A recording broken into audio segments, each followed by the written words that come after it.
안녕하세요. 썰구농체 어울림 성경공부 떨림입니다. 사랑하는 사람 앞에서 언제나 설레고 떨리는 것처럼 하나님의 말씀이 설레고 떨리기를 소망합니다.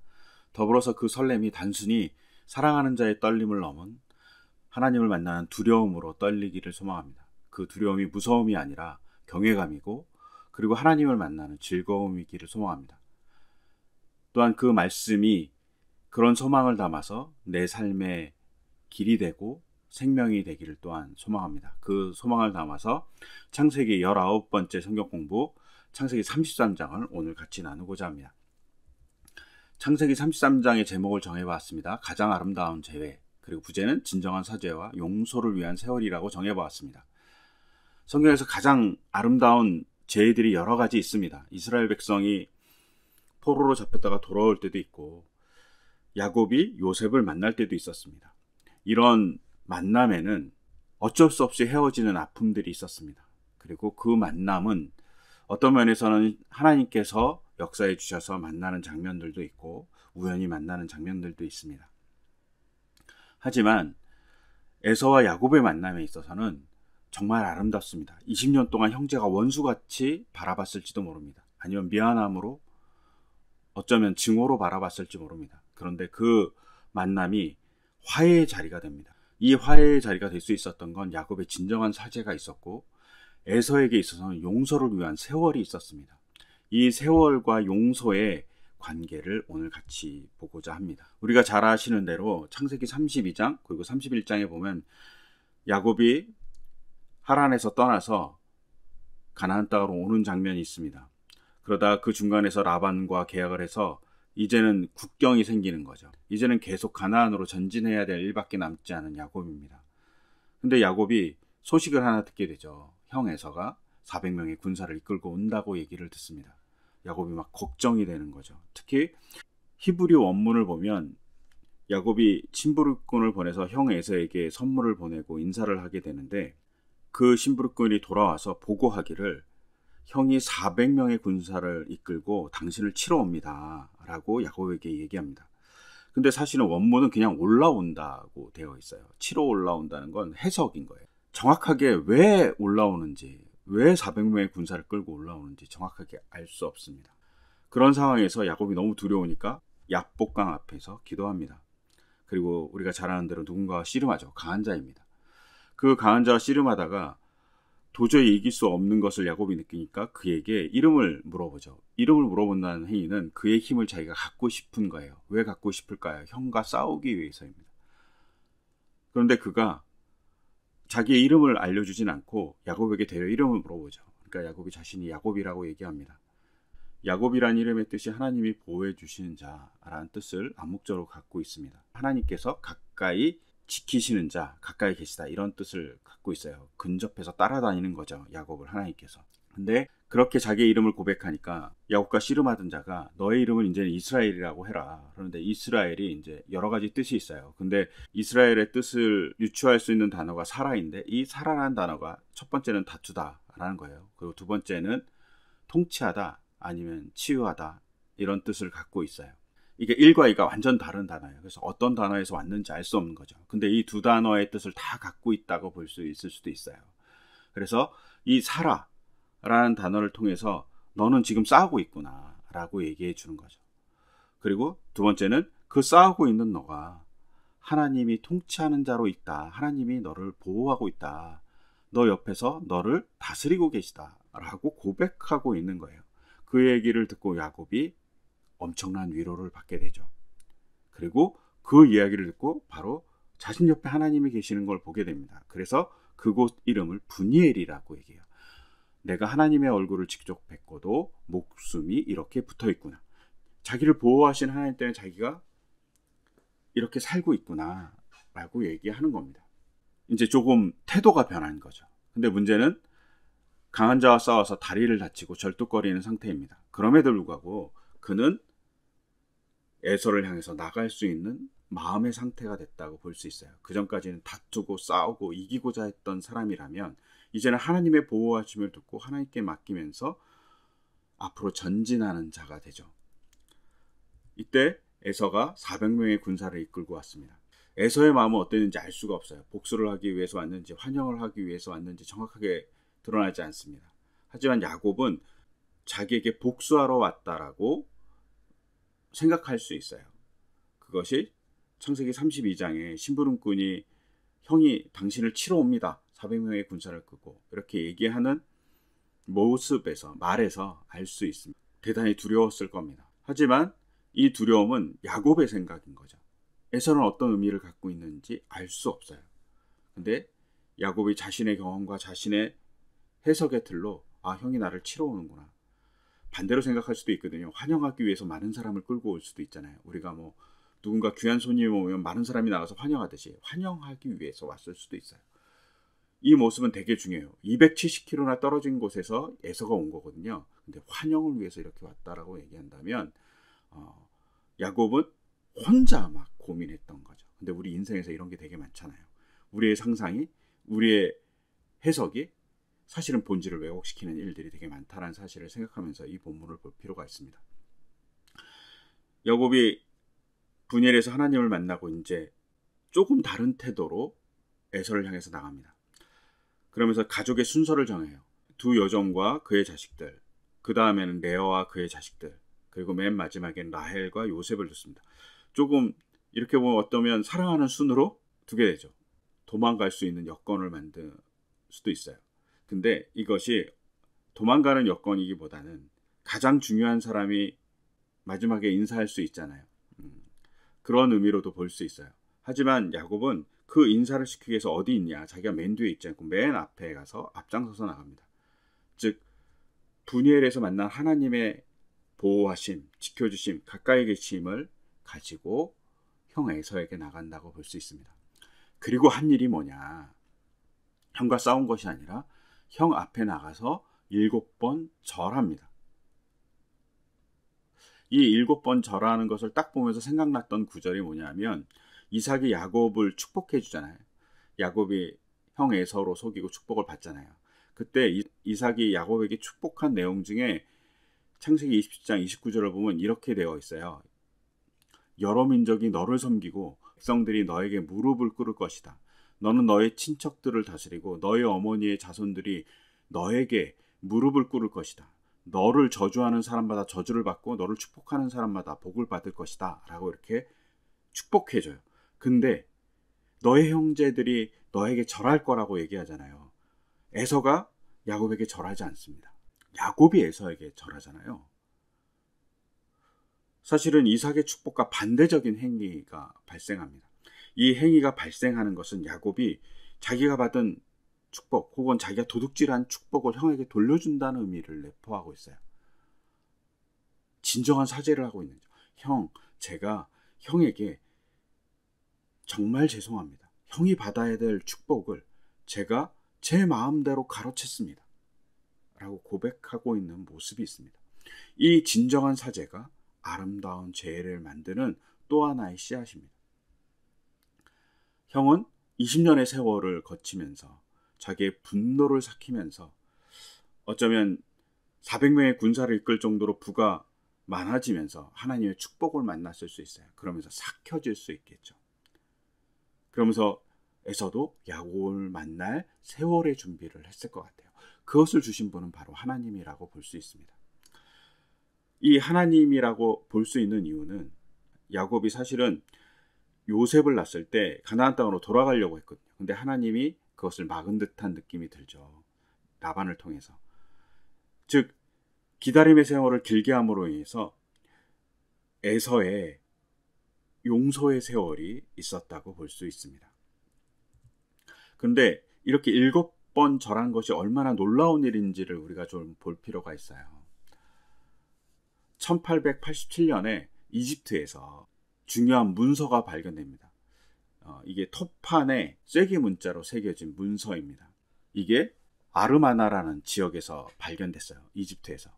근데 이집트에 있는 아멘호텔 3세와 그의 아들이 팔레스타인과 페니키아, 시리아 남부에 사는 가나안 사람들과 이렇게 서로 받았던 문서예요. 편지 내용이에요. 근데 이렇게 중간 사진을 볼 때 쐐기 문자예요. 이렇게 찍은 거예요. 갈대 같은 걸로 찍은 거예요. 흙에다가. 이 엄청나게 많은 문서가 발견됐는데 이 대부분의 문서는 아카드어로 기록되어 있어요. 근데 이 아카드어에서 14세기 초에 가나안 사정을 되게 잘 알 수 있는 내용들이 나왔습니다. 근데 이 문서 중에 보고서를 올리잖아요, 신하가. 그러면 신하가 보고서를 올릴 때 왕에게 뭐라고 얘기하냐면 7에 7번 엎드려 내가 당신에게 절합니다 라는 표현이 많이 등장해요. 즉 왕에게 절할 때는 7번을 절한다는 거예요. 이런 모습을 볼 때는 야곱이 에서에게 7번 절했다는 것은 형을 뭐로 보고 있냐면 왕과 같이 보는 거죠. 그리고 자신 신하같이 생각하는 거예요. 아니면 에서를 주인같이, 야곱은 자신을 종과 같이 보는 겁니다. 엄청나게 높여주는 거죠. 진정한 고백을 하고 있고 형이 정말 대우를 받을 사람이었는데 내가 그 대우를 받을 사람을 제대로 대우하지 않았습니다라는 고백이 담겨져 있습니다. 심지어 고대 사회에서는 한 번 엎드려 절하는 것도 엄청난 존경의 표현이라고 얘기해요. 근데 7번이나 절했으니 놀라운 일이 벌어진 거죠. 이 놀라운 일로 이제 서서히 화해가 이루어지죠. 그리고 그 화해의 절정은 에서가 야곱을 잡고 우는 겁니다. 얼마나 많은 만감이 교차하겠습니까? 야곱에 대한 원망이 있었고 에서는 사실은 자기 아버지 이삭과 헤브론에 살지 못하고 세일 땅에 가서 살아요. 자기가 가나안 땅을 떠날 수밖에 없다라는 생각을 하면서 그 떠났을 때 억울함이 있었을 수도 있어요. 아버지에게 축복을 받을 때 찌꺼기 같은 축복을 조금 받잖아요. 근데 사냥꾼 같은 그의 삶을 살 거라는 그 축복을 받으면서 억울할 수도 있어요. 아버지의 대를 잊지 못하는 자신의 모습을 보면서 화가 날 수도 있잖아요. 근데 그 화를 품고 살았던 20년의 회한이 슬펐을 수도 있어요. 또한 동생이 자신을 피해서 도망가서 20년 동안 고생했다는 얘기, 20년 동안 타향살이 했던 것에 대해서 미안함과 아픔이 있을 수 있어요. 여러 감정이 있었을 겁니다. 야곱을 보면서 반가움도 있었을 거고 원망도 있었을 겁니다. 하지만 가족이 만나는 거죠. 그리고 그 가족을 만난 자리에 진정한 사죄가 있으면서 서로 용서를 들고 울어줍니다. 이런 울음은 어쩌면 오랜 기다림을 통해서 하나님이 우리를 용서해 준 사건 속에서 우셨던 예수님의 모습 속에도 있습니다. 하나님과 인간을 제외시키기 위해서 십자가가 역사하거든요. 근데 그 십자가의 역사 바로 앞날 예수님이 겟세마네 동산에서 우셨습니다. 땀이 피가 되도록 땀을 흘리면서 아버지 이 잔을 나에게서 옮겨 주십시오 하고 울었던 거죠. 그런데 그 울음은 어쩌면 인간을 화해시키기 위한 예수님의 제외의 울음이지 않을까라는 생각도 이번 성경 공부를 준비하면서 생각했습니다. 겟세마네 동산이 우리를 제외시키기 위한, 우리를 하나님과 제외시키기 위한, 아니 우리를 하나님의 자녀로 다시 자리매김하기 위한 울음이었지 않을까, 만남을 위한 사랑의 고백이지 않을까도 한번 생각해 보았습니다. 그리고 이제 이렇게 운 다음에 야곱이 에서에게 자기 가족을 인사시킵니다. 즉 형에게 자기의 삶을 고백하는 것이죠. 그리고 인사시킨다는 것 속에는 자기가 무방비 상태로 형님 앞에 있음을 고백하기도 하는 겁니다. 형님과 싸우려 하는 것이 아니라 가족으로 만나고자 합니다라는 이야기를 하고 있죠. 그리고 여기서 중요한 것, 야곱이 에서에게 선물을 보냈잖아요. 근데 에서가 그 선물이 부담스러운 거죠. 아니면 이제 한번 얘기한 거라고 할 수 있어요. 그리고 자기가 넉넉하니 이렇게 양떼를 끌고 온 네가 이 선물을 갖고 살아라 라고 이제 아량을 베풀었다고 볼 수 있죠. 그러자 야곱이 말합니다. 이 선물을 받아달라고. 근데 여기서의 선물은 10절에서 얘기했던 이 선물은 민하예요. 선물이란 뜻도 있고 소재란 뜻도 있어. 근데 에서가 이렇게 극구 거절하니까 야곱이 뭐라고 얘기하냐면 그 선물을 다른 말로 얘기해. 브라카예요. 브라카는 우리가 축복하다 할 때 쓰는 단어예요. 혹은 하나님을 향해서 쓸 때는 찬양하다라는 뜻으로 사용되는 뜻이에요. 그리고 브라카는 보통 제2적으로는 예물이에요. 하나님께 바치는 예물입니다. 즉 제가 드리는 선물은 형님께 드리는 예물과 같은 겁니다 라고 고백하는 거죠. 단순히 선물이 아니라. 그러면서 받아달라는 그 얘기도 그냥 선물을 드렸으니까 받아주세요 라고 얘기해서 가져라 이렇게 얘기하는 것이 아니라 라차라는 히브리어를 씁니다. 이건 제2적인 하나님께 내가 바칩니다 이라는 뜻이에요. 그 정도로 에서에게 존중의 뜻을 표현하고 있어요. 근데 이 존중의 뜻을 더욱더 잘 나타내는 게 뭐냐면 야곱이 에서를 향해서 뭐라고 얘기하냐면 형님의 얼굴을 보는 것이 내가 하나님의 얼굴을 뵈는 듯합니다 라고 고백해요. 즉 이 고백은 아주 중요해요. 왜 중요하냐면 하나님의 얼굴을 배웠다 라고 고백했던 그 자리가 언제냐면 우리가 야복강에서 씨름했을 때거든요. 야복강에서 씨름할 때 하나님을 얻고 분이엘이라고 얘기해요. 근데 하나님을 뵙고도 야곱은 살았어요. 근데 에서를 보고도 야곱은 살았어요. 이 고백은 하나님의 얼굴을 뵙는 것 같이 에서의 얼굴을 봅니다 라는 이 고백 속에 내가 하나님의 얼굴을 보고 살았습니다. 근데 하나님이 나를 항상 지켜줬기 때문에 살았습니다. 형님의 얼굴을 보고 살았습니다. 20년의 세월이 지났지만 형님이 나에게 복수하지 않았기 때문에 내가 살았습니다. 하란까지 쫓아와서 나를 죽일 수도 있었고 지금 죽일 수도 있지만 형님이 나에게 복수하지 않고 아량을 베풀어서 제가 살았습니다라는 고백이 여기에 담겨져 있어요. 그러면서 그 고백으로 하나님께 예물을 드리듯이 형님께도 예물을 드립니다 라고 얘기하는 거죠. 이 고백에 아름다움이 있죠. 그리고 이 고백에는 궁극적으로 20년의 세월 동안 나를 지켜주신 하나님이 있고 형님을 지켜주신 하나님이 있습니다라는 야곱의 고백이 담겨져 있다고 볼 수 있습니다. 우리의 삶에도 항상 이렇게 지켜주는 하나님이 계세요. 근데 우리가 보지 못하고 우리의 해석이 가끔 오류를 발생할 때는 우리가 속된 말로 삽질한다고 혼자 삽질하는 거죠. 하나님이 도와주고 계는데 괜히 나 혼자 고민하는 모습이 있을 수도 있다는 것을 알 수 있습니다. 여기서 중요하게 볼 것은 형 에서가 지난 일을 말하지 않는다는 겁니다. 과거의 아픔, 과거의 화남 이런 것들을 말하지 않습니다. 에서가 야곱을 받아들이죠. 그리고 자기의 삶의 터전으로 같이 가서 같이 살자라는 얘기까지 하는 모습이 있습니다. 이 속엔 진정한 사죄와 용서가 있어서 아름다운 죄가 가능해졌습니다. 그리고 같이 가자는 말에 이제 야곱이 거절합니다. 왜냐하면 자신의 가축도 많고 어린 가축도 많기 때문에 이동 속도가 빠르지 않을 거라고 얘기합니다. 에서의 군사들의 이동 속도와는 비교할 수 없을 겁니다. 그렇지만 야곱도 엄청난 이동 속도를 가졌거든요. 그렇게 봤을 때는 이 말이 타당한가? 뭐 이런 생각도 들 수 있어요. 어떤 면에서는 형과 동행하는 것이 아직까지는 두렵다. 이런 고백일 수도 있어요. 하지만 여기서 중요한 건 뭐냐면 아직 아버지 이삭이 헤브론에 거주한다는 거예요. 형을 만나러 가는 것이 아니라 아버지를 만나러 가는 일이 중요해요. 그래서 아버지를 찾아가는 일련의 과정이 존재하는데 첫 번째는 자기의 형을 따라가지 않고 형과 반대쪽인 아버지의 쪽으로 갑니다. 강을 건너서. 근데 강을 건너기 전에 숫곳이라는 곳에 머물게 돼요. 정확하게 어디인지는 알 수 없어요. 근데 그곳에서 자기가 정착하지 않고 우리를 만들고 짐승의 거주지를 만들죠. 즉 자기가 계속 이동할 거라는 것을 보여줘요. 어디로? 아버지 쪽으로 이동할 것을 얘기하죠. 아버지 땅으로 가라 그랬으니까. 가나안에 머물고자 가는 겁니다.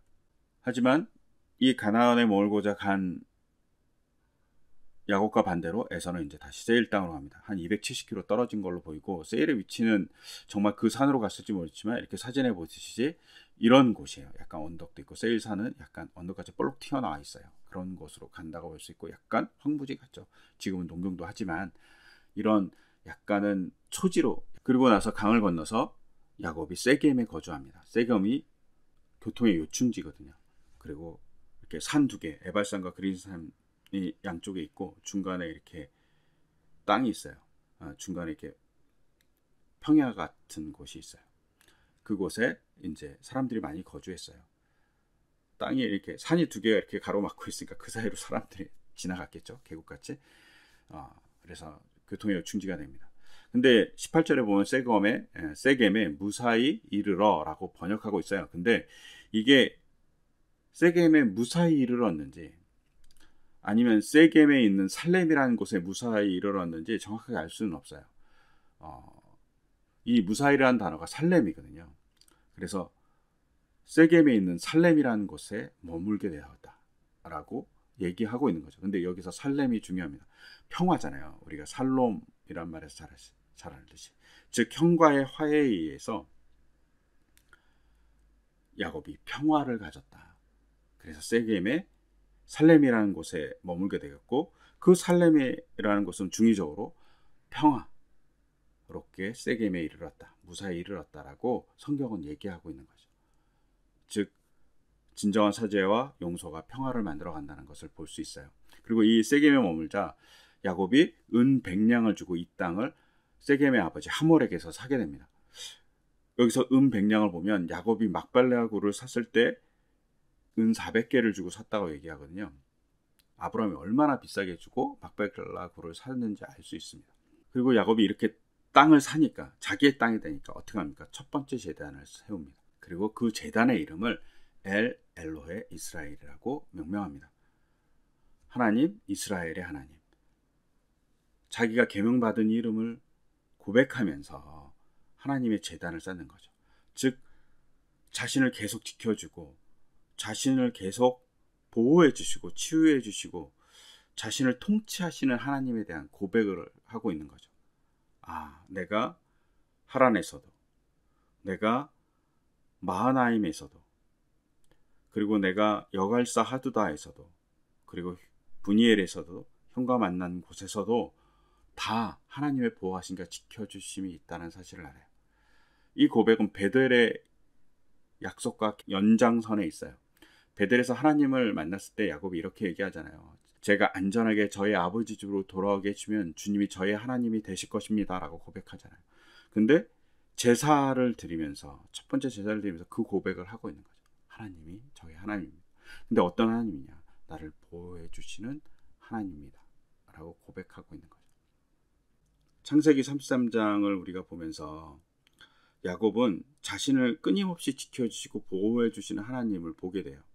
야곱이라는 이름의 뜻이 하나님이 가까이 옆에서 지키시다라는 뜻이라면, 이스라엘은 그 지키시는 하나님이 보호하시고 통치하여 주신다라는 뜻을 갖고 있어요. 야곱이 그것을 깨달았을 때, 어디서? 분이엘에서 깨달았을 때 도망칠 수도 없는 몸의 상태가 되었음에도 불구하고 에서를 만나요. 그리고 에서를 만나서 진정한 사죄를 하죠. 그리고 그 진정한 사죄를 세월에, 오랜 세월 동안 복수를 꿈꿨던 에서가 있을 수 있는데, 그 에서의 마음이, 복수를 꿈꿨던 에서의 마음이 있었을 수 있는데, 하나님이 주신 세월을 통해서, 그리고 세월을 통한 하나님과의 만남을 통해서 에서는 복수에서 용서의 자리로 옮겨지게 되거든요. 그 일을 만들어 주신 분이 하나님입니다. 20년의 세월 동안. 그리고 그 진정한 사죄와 세월의 용서가 만나서 가장 아름다운 재회가 일어납니다. 그리고 그 재회의 자리에서 야곱은 자기가 가로챘던 혹은 도둑질했던 축복을 형에게 돌려드립니다. 이 모습이 되게 중요해요. 야곱이 인간적인 축복을 취했을 때는 괴로움이 왔지만, 하나님을 의지해서 내가 하나님의 사람으로 살겠다라고 얘기했을 때 야곱이 가나안 땅에 머물게 되고 이스라엘이라는 민족을 구축하는 자가 됩니다. 하나님의 축복을 갖는 거예요. 이삭의 말의 축복이 아니라 하나님의 축복을 따라가는 자가 진정한 축복의 자리에 있다는 사실을 야곱이 깨닫게 되는 거죠.